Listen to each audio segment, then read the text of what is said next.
Hola y gracias por acompañarme en esta entrega número 13 de esta serie de lecturas y comentarios del libro En el Jardín de la Fe, escrito por el rabino Shalom Arush.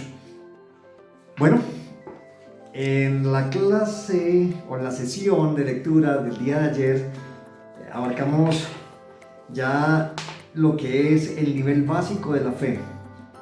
Arrancamos los fundamentos en todas las primeras 11 sesiones que tuvimos de lectura, y ayer en la sesión 12 arrancamos ya con los niveles y arrancamos con el nivel básico. El nivel básico de la fe es que así el Creador quiere, es decir, que todo proviene del Creador y que el hombre que antepone su razonamiento a la fe no le va muy bien. Y esto lo vamos a ver ahora en algunos ejemplos muy concretos. ¿Qué sucede cuando yo antepongo a la fe, al acercamiento al Creador, a la confianza en el Creador? Cuando yo, en lugar de colocar ese acercamiento, esa confianza en el Creador y hablar con Él, más bien coloco mi razonamiento primero. Vamos a ver qué pasa. Bueno, pues sin más ni menos, gracias de nuevo por acompañarme. Soy Frank Castellón quien les acompaña con esta lectura del libro En el Jardín de la Fe, y esto es Casa de Estudio Beit Torah. Vamos entonces a la página número 71, insinuaciones. Estamos en el capítulo segundo, en el nivel básico de la fe, y dentro de este está insinuaciones. Leo para ustedes en este momento. A continuación, traeremos con la ayuda del Creador algunos fundamentos para cómo interpretar las insinuaciones de cada cosa. Mientras tanto, para la comprensión de esta sección, veremos brevemente ejemplos de los casos mencionados. Dolor de pies. La fe es llamada pie, porque sobre ella reposa la ley divina. Los pies también aluden a la arrogancia, como está escrito en el Salmo 36:12. No me pisotee el pie de la arrogancia. También el dinero es llamado pie, como está escrito en Deuteronomio 11:6. Y toda la sustancia a sus pies, es decir, que el dinero erige al hombre sobre sus pies para sustentarlo. La maledicencia también es llamada pie, como está escrito en el Salmo 15:3. No tiene injuria sobre su lengua. La raíz de la palabra injuria en hebreo, la lengua original del Pentateuco de la Torá, es pie. La mujer también es llamada pie. Interesante. ¿Y por qué también es llamada pie? Porque sobre ella se erige la prosperidad de su esposo y de la casa entera. Y como está escrito en Samuel, en la primera carta o el primer libro de Samuel 2:9, los pies de sus piadosos él cuidará. Esta es la mujer. Por eso, quien tiene dolor de pies debe investigarse a sí mismo. Es probable que se deba a que transgrede alguno de los casos mencionados. Es muy probable que ofenda a su esposa o que su fe es débil, porque recordemos que la fe es el pie también, o que es muy arrogante, o que calumnia frecuentemente, porque estamos hablando de que también la fe, los pies también aluden a la maledicencia, a hablar mal, o que es arrogante, o que calumnia frecuentemente, o que no es justo con el uso del dinero, o que hurta, o que no cumple con el precepto del diezmo, es decir, donar la 10ª parte de sus ganancias y cosechas, etc. Y por lo que encuentre en sí mismo, deberá arrepentirse y retornar al buen proceder. Entonces, de esto se trata. Se trata de que todos tenemos, de alguna manera, y no conozco al primero que me diga que esto no es así, todos tenemos sufrimientos, todos tenemos cosas con las que lidiamos a diario, que nos cuestan, que nos duele, que no nos gusta. Pero detrás de todo eso que nos está pasando hay un mensaje auténtico, genuino del Creador. Y lo que Él está buscando con cada una de estas situaciones es que realmente, finalmente, nos acerquemos a Él. Y en las insinuaciones que Él nos coloca, por ejemplo, como lo miramos, si duelen los pies, hay varias opciones donde podemos examinarnos. Lo que debemos hacer es arrepentirnos, y el arrepentimiento no es algo como el remordimiento. Siento culpa por ello, pero mañana vuelvo y lo sigo haciendo. Arrepentimiento realmente es un arreglo, es cambiar de dirección. Si iba hacia la izquierda, entonces ahora voy a tomar el camino hacia la derecha, es retomar la dirección correcta. Esto es arrepentimiento, es sentir un pesar, un dolor por lo que hice, pero no volverlo a hacer, sino que corregir. Por eso dice también, y retornar al buen proceder. Ese retorno es lo que se conoce en hebreo como teshuvah, hacer el retorno, volverse al Creador. Pérdidas monetarias. A ver, ¿a quién no le han acontecido pérdidas monetarias? Bueno, yo no soy la excepción. Ni siquiera los grandes justos de todas las generaciones, todos los grandes justos, los sabios, todos han experimentado de alguna manera pérdidas monetarias, y nosotros, que no llegamos a ser esos grandes justos, ni siquiera de nuestra generación, que está tan perdida de alguna manera, por así decirlo, nos escapamos de ello. Vamos a mirar entonces pérdidas monetarias. Puede también insinuar sobre hurto, o que no dona el diezmo, o que debe dinero de una encarnación anterior. Bueno, hago aquí un paréntesis o un buen apunte. Si es la primera vez que estás viendo este video y tú dices, ¿cómo así aquí hablan de reencarnaciones? Y tú no crees en ese concepto. Por supuesto que estoy de acuerdo contigo. De hecho, nosotros no creemos en el concepto de la reencarnación o encarnaciones pasadas. Bueno, ¿y por qué lees este libro entonces si no crees en eso?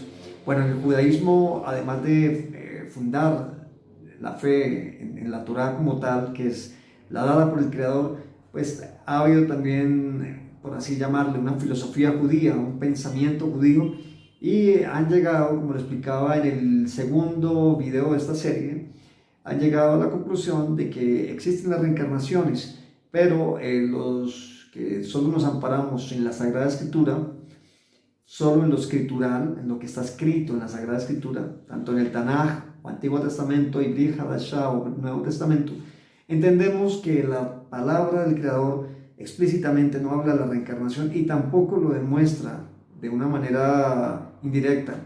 Es una postura, es una interpretación del hombre, de los sabios de antaño, del pueblo de Israel, pero no porque no estemos de acuerdo con ellos en ese aspecto, no quiere decir que vamos a despreciar el cúmulo de sabiduría y revelación que el Creador ha manifestado a través de su pueblo, que es el pueblo de Israel. Entonces, haciendo esa aclaración, yo sugería en mi enfoque, y esa fue también una de los motivos o las motivaciones por las cuales empecé a hacer esta serie, aclarando cuando se habla aquí de encarnaciones o reencarnaciones, el enfoque que yo les quiero proponer, el que yo les quiero sugerir, ¿ya? Y atendiendo a situaciones explícitas en la Sagrada Escritura, es que debemos reemplazar la palabra encarnación o reencarnación por generación pasada.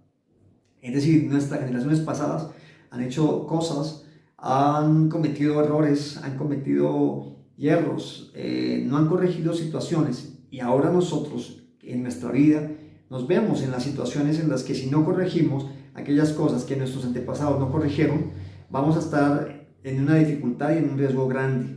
Entonces se trata de que todo aquello que nuestros padres no hayan corregido, si de pronto nuestros padres llegaron al divorcio, no es porque ellos lo hayan querido así, las situaciones difíciles les llevó a esta circunstancia. Si ellos no pudieron corregir ciertas cosas personales, y en una de las anteriores charlas, en una de estas sesiones, yo les decía, debemos hablar con nuestros padres, preguntarle de sus errores, para conocer esos errores que no corrigieron y les generó o les causó un dolor, un sufrimiento, para que nosotros, al tener en cuenta esa situación, podamos corregirla en nuestra generación, en nuestra vida presente, ¿ya? No tanto decir que en una vida pasada yo hice tal cosa y en esta vida ahora vengo a corregirla. Ese es el pensamiento judío, ¿cierto? Pero no porque haya esa cierta interpretación debemos creer en ello como tal. Es una postura de la filosofía judía, y de esa parte pues nos apartamos y le buscamos el otro enfoque, como yo les muestro escrituralmente. ¿Cuál es mi fundamento bíblico? Lo vemos cuando Moisés, o Moshe en hebreo, comenzando Deuteronomio, en el libro de Deuteronomio, en los primeros 5 capítulos, le está hablando al pueblo, a la generación joven que entró a la tierra prometida, que iba a entrar a la tierra prometida, porque Moshe no alcanza a entrar a la tierra prometida, pero en sus últimos días, antes de entrar a la tierra prometida, el pueblo de Israel le recordó a la nueva generación, porque la generación anterior eran los padres de estos muchachos que entraban a la tierra prometida. Los padres murieron por desobediencia, y el Creador les indicó, cuando el episodio de los 2 espías, de los dos espías que fueron a espiar la tierra de Jericó. Los dos espías llegaron con un informe, dos de los cuales fueron Josué y Caleb. Ellos dieron un buen informe de que la tierra es buena, es apta, es productiva, y que el Creador la entregará en las manos del pueblo de Israel. Pero 10 de los espías que fueron a espiar la tierra, ¿qué dijeron? Dijeron que no, que esa tierra es difícil de conquistar, los hombres que hay en esa región son demasiado grandes y los van a aplastar a los israelitas. Entonces, que mejor desistieran de esa idea descabellada. El pueblo renegó, no tuvo fe que el Creador lo haría, que el Creador les daría la tierra, y por eso se les dijo que ellos no entrarían a la tierra prometida. Los mayores de 20 años no entrarían.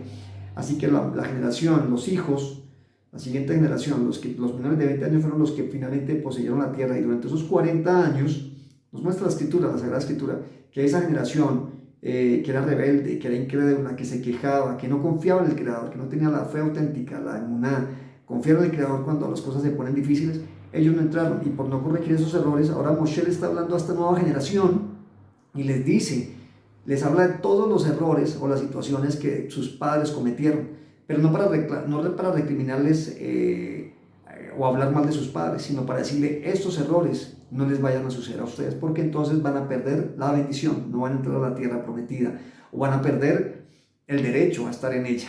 Y ese es el enfoque con el cual yo quiero darle, el enfoque que yo quiero darle cuando el libro hable de encarnaciones o reencarnaciones. Acá vamos a hablar de los errores, las situaciones de nuestras generaciones pasadas, y también otra situación que podemos enfocar, que es muy correcta, es todos tenemos una vida, pero en esa vida que tenemos, ¿cierto? En esa vida que tenemos, porque la Sagrada Escritura dice que está escrito para el hombre que muera y después de esto el juicio, no después de que muera encarnará y encarnará y encarnará.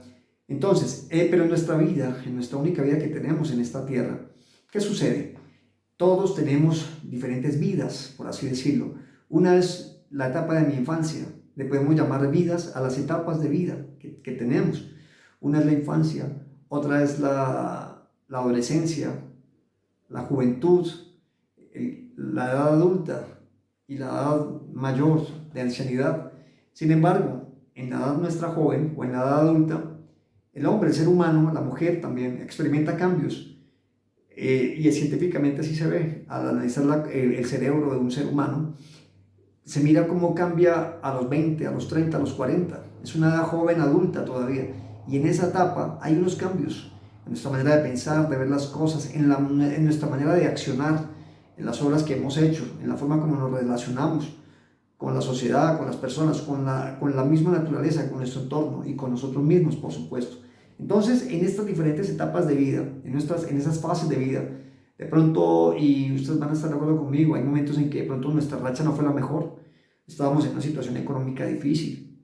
En mi caso fue así, tuve años difíciles financieramente, pero siempre el esfuerzo, hasta que el Creador me permitió en algún momento pasar a otra instancia, pasar de esa vida de pobreza, de esa vida de escasez, a una vida estable, una vida armoniosa, una vida en la que se desea y se puede tener lo que se desea, ya sin pasar al otro lado de los ricos, pero estamos contentos y conformes con lo que tenemos, que es lo importante. Sin embargo, quizá cuando estábamos del otro lado, del lado de la pobreza, del lado de la escasez, quizá también no hicimos lo correcto, o de alguna manera quizá quedamos debiendo dineros a otra persona, así hayan sido 10,000 pesos, hablando en Colombia, 20,000, 50,000, 100,000, 200,000. De alguna manera hemos quedado en deuda, de alguna manera, durante esa vida, valga la expresión, difícil en el aspecto financiero.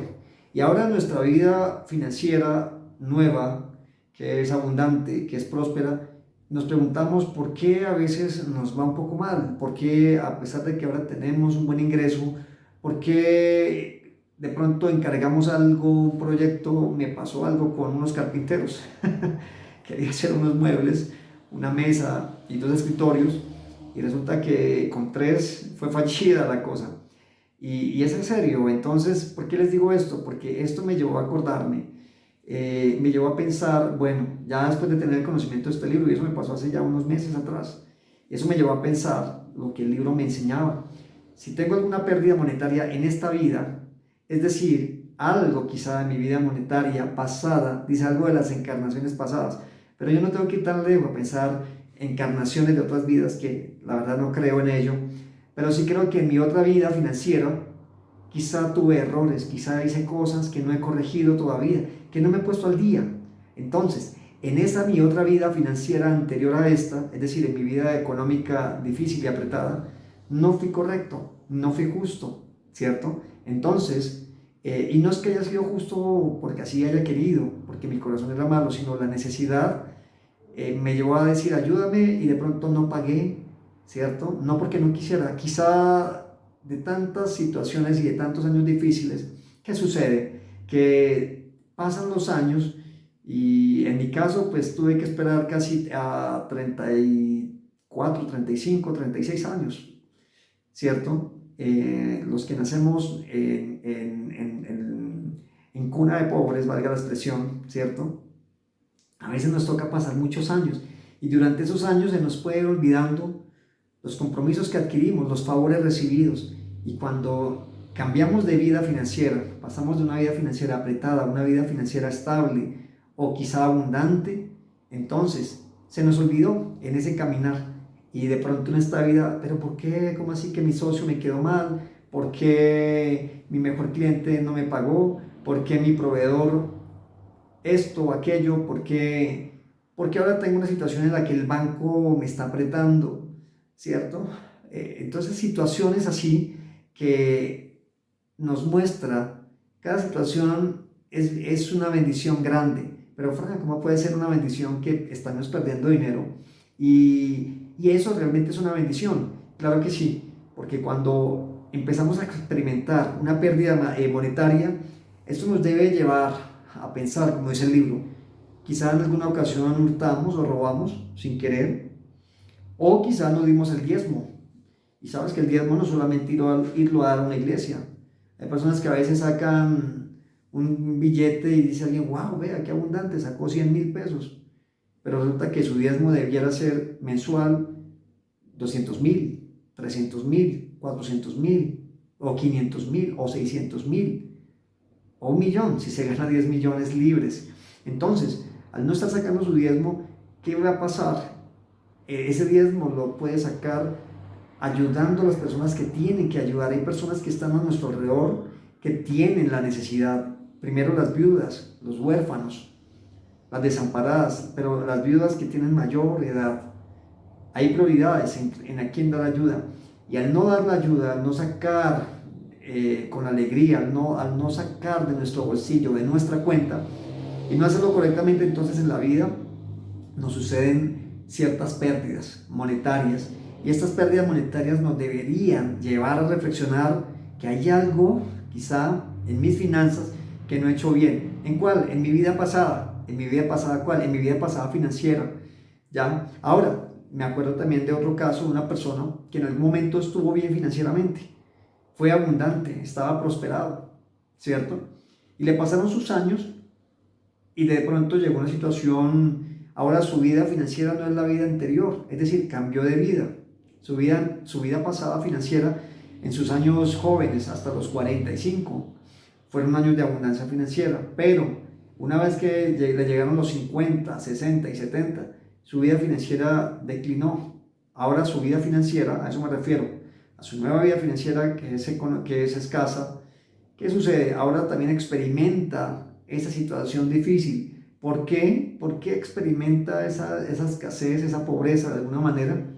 Porque en su vida pasada financiera, valga esa expresión, para cambiar el enfoque de la encarnación de la que habla el libro, el rabino, entonces, al recordar su vida su vida pasada, no su encarnación pasada, sino su vida financiera pasada, cuando tenía la abundancia, la bendición, era algo orgullosa esa persona, era un poco mezquina, y al tener el poder de la finanza, quería hacer cosas a su antojo, manejar ciertos asuntos a su conveniencia, y resulta que después al no hacer la corrección esa persona, entonces llegó a una situación ahora en la que está en dificultad económica y está en dependencia.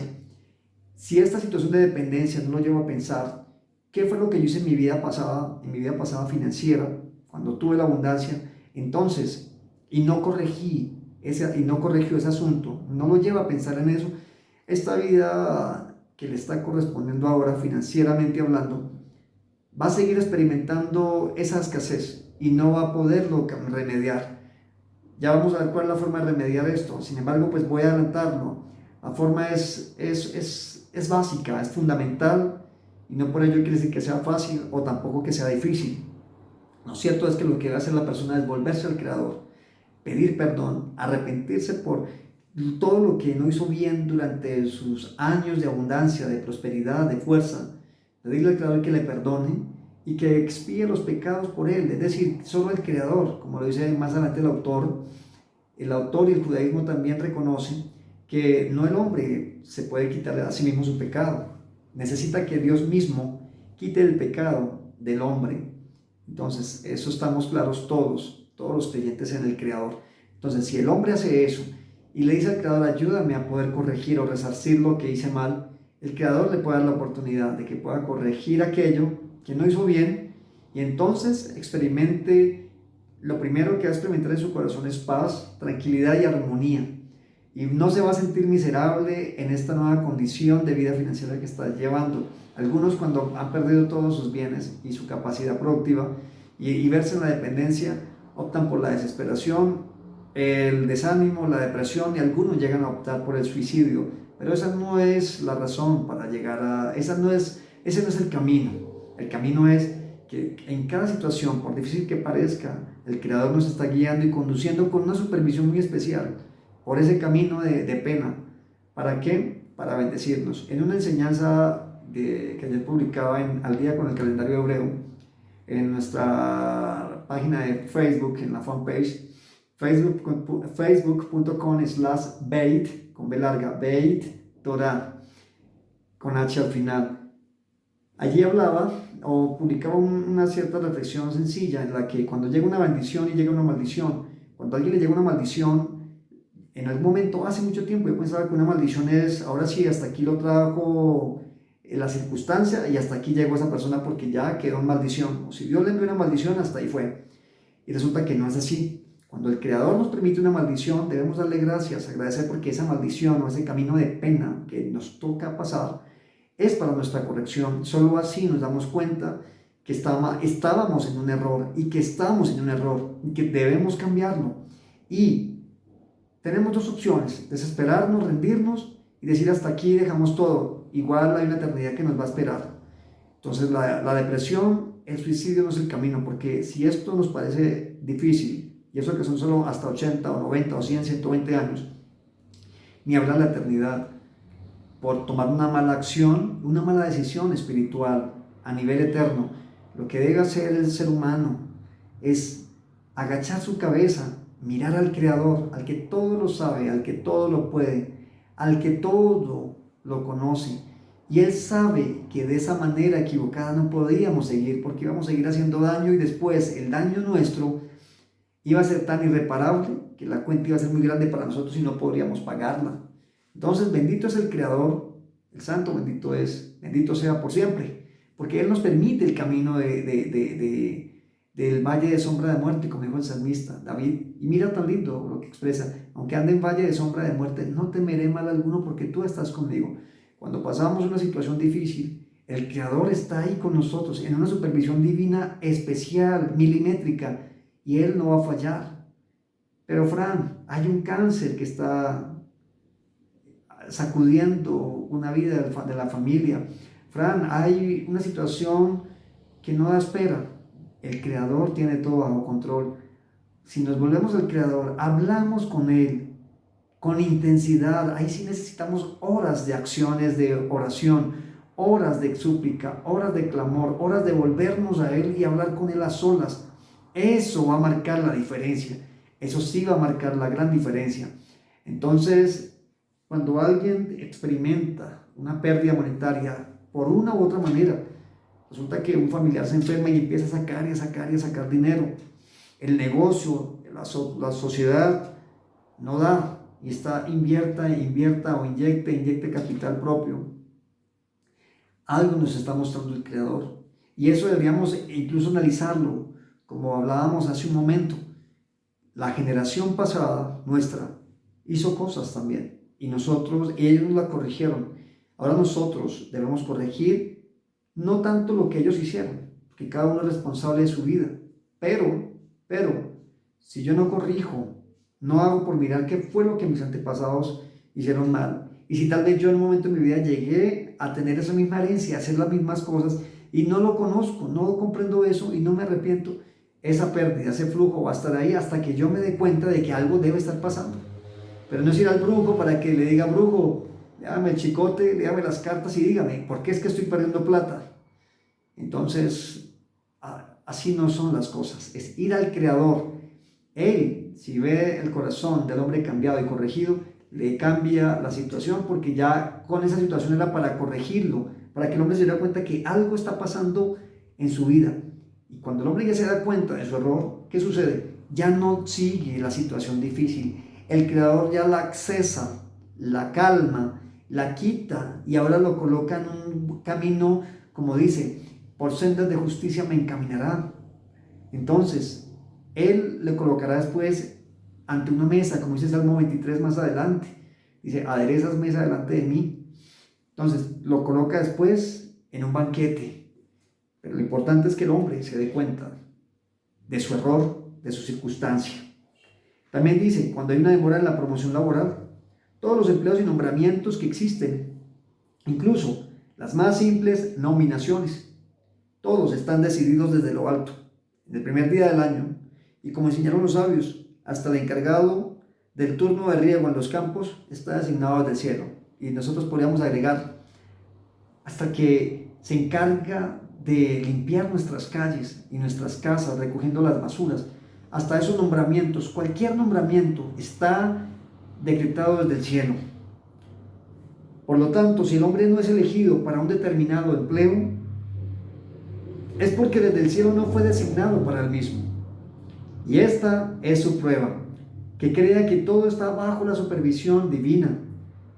El jefe no determina nada, no le odiará y no se enojará con él. El hombre que entiende por el camino de la fe, este jefe debiera ascenderme, pero ¿por qué asciende a otro? El hombre que anda, o la mujer que anda en el camino de la fe, la confianza en el Creador, no se enojará con ese jefe, ni lo odiará, sino que seguirá apreciándolo como antes, y deberá esforzarse por rezar, orar, clamar, pedir al Creador que le confiera el empleo. Debe orar así: amo del universo, si esto es bueno para mí, que reciba ahora este cargo, dámelo y haz por favor que tenga éxito, pues todo está en tus manos. Y si no es tu voluntad que lo reciba, ayúdame a quedarme en mi puesto, prosperar y estar contento con lo que tengo. Cuando uno no se siente contento en su trabajo, no debe estar pidiendo o diciendo, es que yo quiero esto y me voy a hacer otra cosa y lucho por mis medios como tal y me enojo si las cosas no salen. No, yo lo primero que voy a hacer es hablar con el Creador, porque si ese nombramiento fue el que el Creador me dio, es porque Él ahí me quiere enseñar algo. Entonces yo debo es agradecerle al Creador y decirle, amo el universo, ayúdame a estar contento con lo que tengo, ayúdame a amar este trabajo y prosperar en este puesto de trabajo. Si es tu voluntad que yo mejore en mi ascenso laboral, por favor permíteme ascender laboralmente, permíteme escalar laboralmente. Si es tu voluntad, si eso no me va a apartar de mi propósito y mi misión de vida, entonces el Creador, desde allá es que Él decreta todo. Si Él ve el corazón de la persona que se acerca a Él y sabe que su caminar va a seguir siendo correcto ante los ojos del Creador, se lo va a permitir. De lo contrario, no va a aparecer el ascenso. ¿Quién sostiene la vara? Otro aparte. Y esta parte es importante. Leo para ustedes. La regla es la siguiente: la supervisión divina está detrás de todas las causas. ¿A qué se parece esto? A un amo que sostiene la vara y bate con ella a su esclavo. Está claro que el esclavo ve que el amo le pega, pero no se le ocurre acusar a la vara o enfadarse con la vara o intentar reconciliarse con la vara. Así es realmente en cada suceso que apesadumbra al hombre. Las causas y los factores visibles son varas y quien las sostiene es el Creador. Cada esfuerzo dirigido a la causa visible es ridículo. Es similar a un hombre hablando con la vara. Es decir, el que sufre una aflicción o le sucede algo que no es de su gusto, no está de acuerdo, tiene que recordar: estoy pasando ahora una prueba de fe. Debe dejar de lado el razonamiento que lo aparta de la creencia de que todo es la voluntad del Creador. El razonamiento que le da todo tipo de explicaciones contrarias a la fe, que lo dirige solamente al pesar, al enfado y a la tristeza. El razonamiento que lo lleva a desesperarse porque ve su fracaso y comienza a culparse a sí mismo. El razonamiento que le lleva a la venganza, acusando a los demás. Él debe apartar todos esos razonamientos y fortalecerse únicamente en la fe que no hay más nada fuera de Él, del Creador. No hay más nada fuera de Él. Todo es la voluntad del Creador. Todo es para bien. Su esfuerzo principal debe ser la oración. Debe dirigirse al Creador del universo y conversar con Él sobre todas las cosas. Aquella persona que dice: no, esto que me está pasando, en vez del aumento, que lo negaron, esta persona que me está haciendo la vida imposible, voy y peleo con él, voy y hablo con él, voy y lo encaro. Y eso es como ir a pelear yo con la vara, en lugar de ir a hablar con el amo. La vara, como este ejemplo que sostiene el amo, con la cual golpea al esclavo, esa vara representa todas esas situaciones que nos incomodan, las personas que nos incomodan, las situaciones que nos incomodan. Pero ¿qué hace el hombre, el ser humano en promedio? Se enoja con las personas, con las situaciones, se enfada, se frustra, se siente derrotado y deprimido y lo deja todo. Y hasta deja otras cosas por causa de esas pérdidas, de esas situaciones que experimenta con personas o situaciones, o por sus propios errores. Y resulta que ahí lo que está haciendo es como si estuviera peleando con la vara del amo, en vez de ir, no pelear con la vara, que eso es ridículo. Si viéramos a alguien peleando con la vara: vara, no me golpees, no, hablé con la persona que tiene la vara en la mano. Entonces eso es ridículo, pero entenderlo ya en este plano ya espiritual, llevándolo a esta aplicación. Por supuesto que es difícil de alguna manera verlo así, pero yo no debo pelear con las personas, ni enfadarme con las personas, ni conmigo mismo, ni con las situaciones de la vida, porque eso es como pelear con la vara, que lo decimos, es ridículo. Lo que debo hacer es hablar con el que tiene esa vara en su mano, con el Creador, hablar con Él y no enojarme con Él, hablar con Él, preguntarle, no por qué a mí, oh, por qué. No, yo lo que debo hacer es preguntarle: ¿para qué, amo del universo? ¿Para qué, Creador, estás permitiendo estas situaciones en mi vida? Eso es lo que debo hacer. Y buscar el mensaje que Él me está dando y corregirme, por supuesto. Sigamos al siguiente aparte: dueño del libre albedrío. Como ya hemos mencionado, todas las cosas que el hombre cree que le causan sufrimiento se incluyen en 3 categorías, y esto es clave, ya lo dijimos en la anterior sesión, en la número 12. Las 3 categorías por las cuales provienen las situaciones de sufrimiento son: o que provienen de una causa natural, o por medio de otra persona, o por los errores y fracasos de uno mismo. El medio natural, o causas naturales, o por medio de otra persona, o por mis propios errores. Cuando los sufrimientos le llegan al hombre a través de una causa natural como una enfermedad, aunque también en este caso puede pasar difíciles pruebas de fe, a pesar de todo, le es más fácil entender que es solamente una causa que proviene del Creador y que debe dirigirse a Él para que le ayude. También, si pone sus esperanzas en las medicinas, al final, cuando vea que éstas realmente no le ayudan, se dirigirá a la fe y no empezará a hablar con los microbios o virus o bacterias, sino que empezará a dirigirse ¿a quién? Al Creador, a través de la fe. No tiene sentido ir a hablar con la bacteria. Doctor, déjame ver las bacterias en miniatura, en ese microscopio, cómo se ven, y hablarle a esas bacterias o virus, porque es hablarle a la vara. Esas circunstancias están allí y con el que debemos hablar es con el Creador. Es como si el dólar sube o baja, que por estos días está bastante alto, en 3.900 y unos pesos de más. Entonces, yo no tengo por qué pelear contra la bolsa de valores, contra el mercado de valores mundial. Es como pelear con la vara. Yo lo que debo saber es que todas las situaciones que son causas naturales, que están externas a mí, están sucediendo por algo y el Creador así permitió. Pero esa subida del dólar me está perjudicando, o esa bajada del dólar me está perjudicando. ¿Ya? Entonces, es como un ejemplo que también escuchaba de otro rabino, era, si estás en medio de un lugar donde un animal te va a hacer daño, tú no le hablas a ese animal, no me hagas daño, animal, por favor, no me muerdas, no me hagas daño. Lo que yo debo hacer es hablar con el Creador, porque el animal no te va ni a entender siquiera. Es lo que vemos también en un caso maravilloso de Daniel, el profeta, quien fue arrojado al pozo de los leones, al foso de los leones. Él no habló con los leones, de ninguna manera. Él no habló con la vara, él habló con el amo que tiene la vara en sus manos. Y esa vara eran esos leones, pero no era para corregir a Daniel, todo lo contrario. Esa vara fue con la que fueron golpeados los acusadores de Daniel. A Daniel lo acusaron de que el hombre hablaba con el Creador y de que nadie podía doblar su rodilla ante otro hombre o ante otro ser, si no fuera el rey. Y el que no se posternara o que no adorara, que no hiciera reverencias. En fin, a Daniel lo acusaron por tener una relación con el Creador, por amar al Creador y por hablar con Él todos los días. Y finalmente el rey lo tuvo que mandar a ese lugar. Pero ¿qué pasó allí? Daniel no fue a hablar con los leones. No dijo, rey, yo pido audiencia con los leones primero antes de ser echado allá.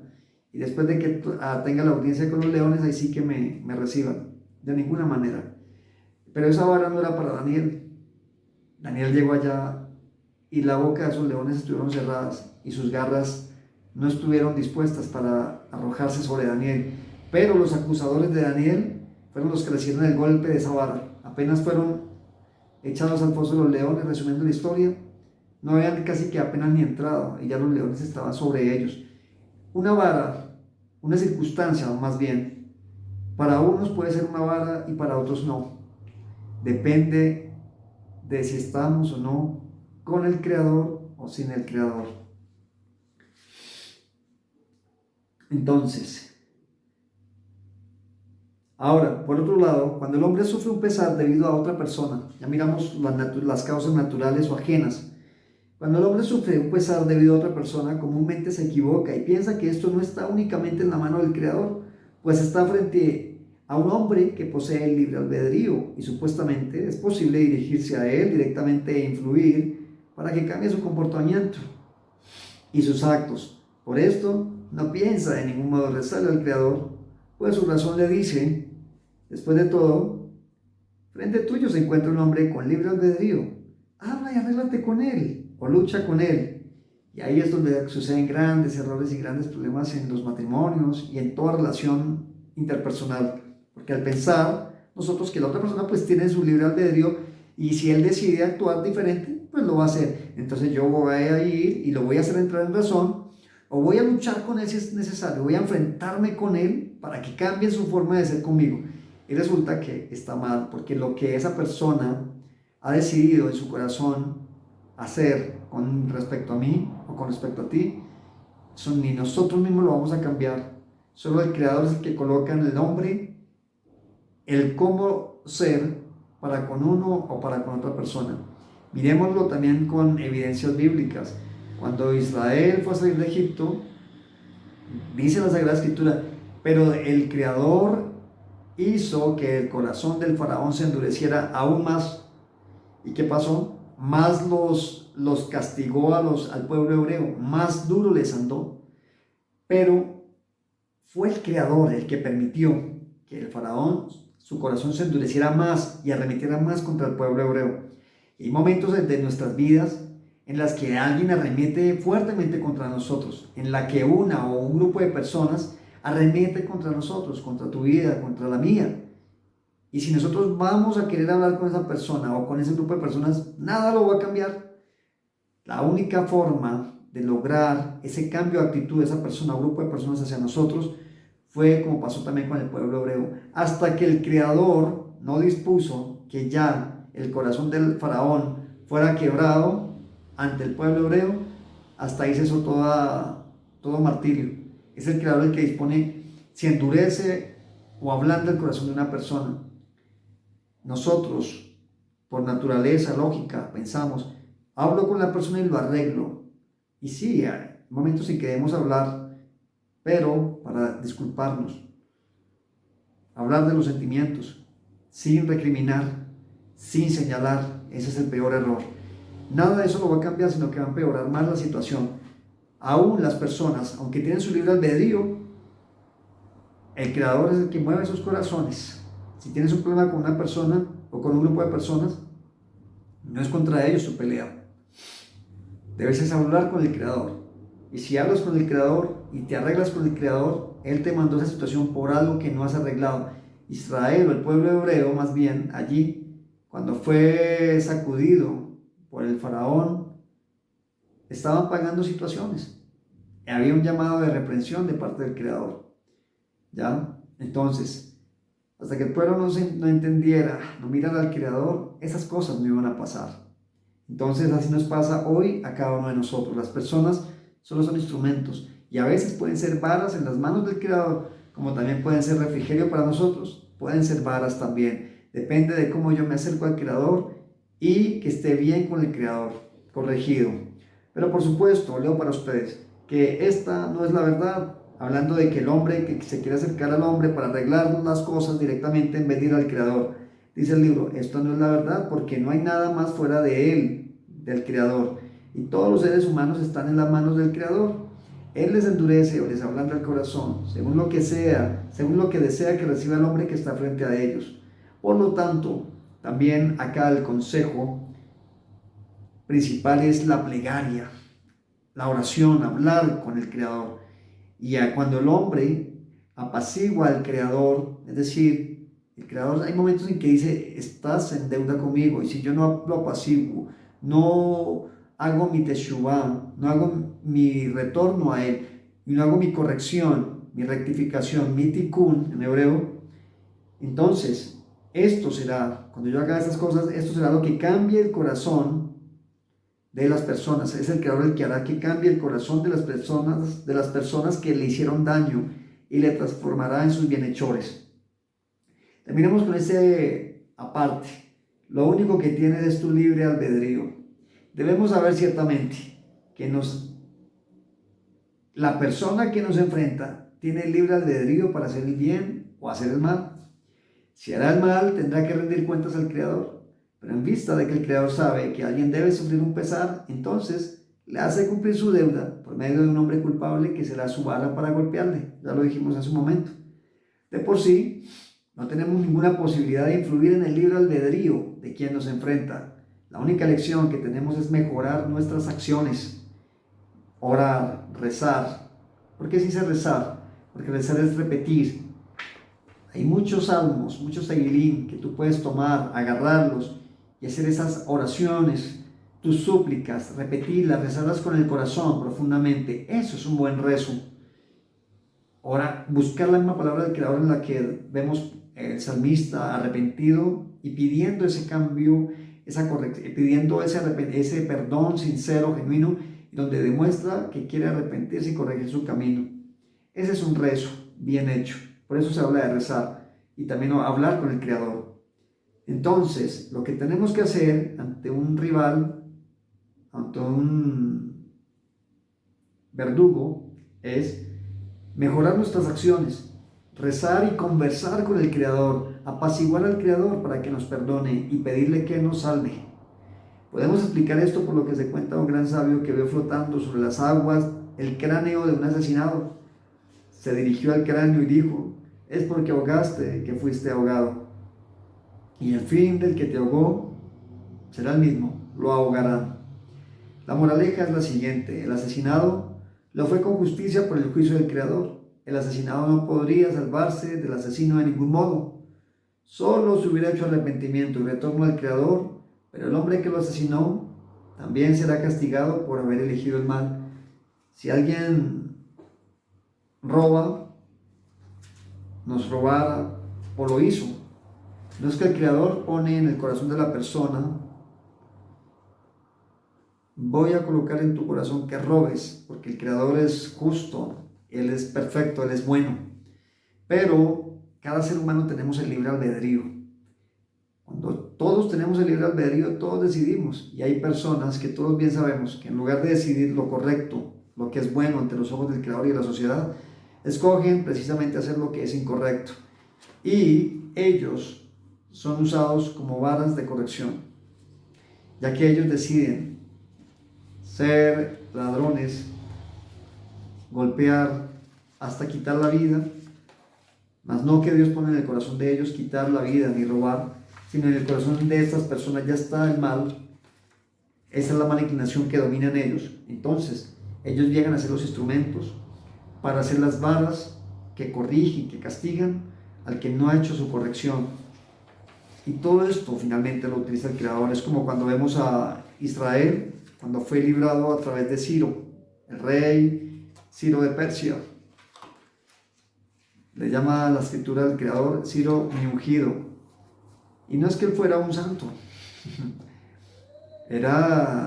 Su imperio era salvaje, era fuerte, pero fue la vara que usó el Creador para liberar a Israel de la opresión que tenía en Babilonia, de ese yugo.